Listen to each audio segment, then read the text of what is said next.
You're not going to have anybody getting in between you and your doctor in your decision making.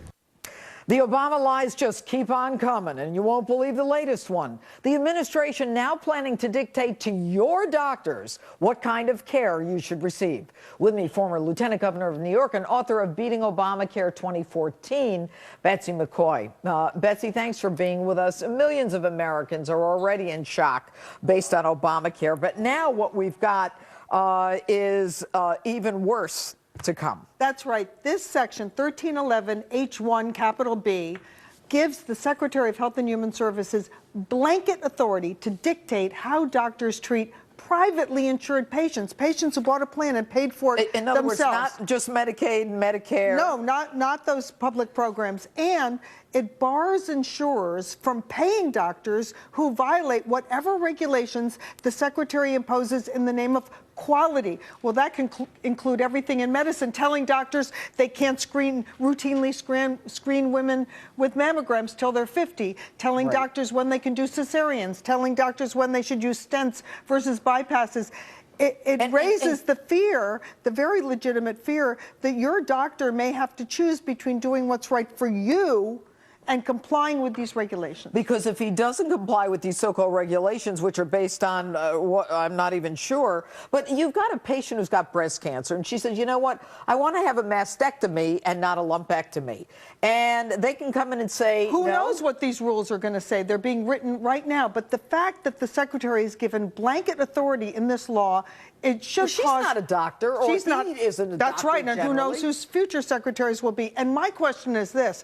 Where are the feminists? Women's rights groups went to the barricades for decades to stop the federal government from accessing your health records or dictating to your doctor. And now they're succumbing to a law, supporting a law that allows the president to do both.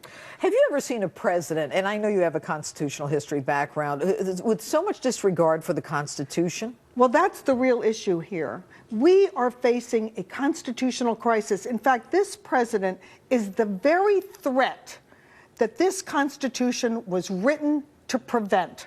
He represents that threat because as a president, his duty, Article 2, Section 3, is to execute the law.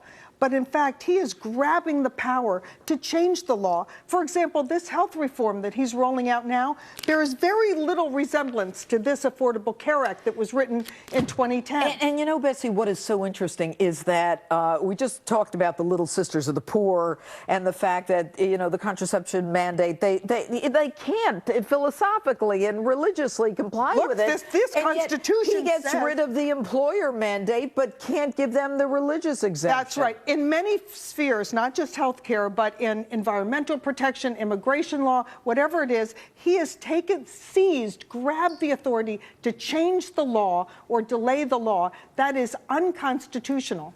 All right, Betsy McCaughey, Beating Obamacare 2014. Thanks so much for being with us.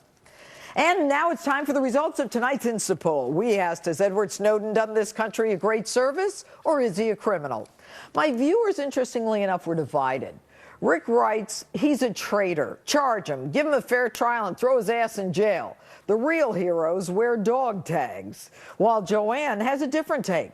He did a great service. No one else was informing us that we were actually living in 1984 now.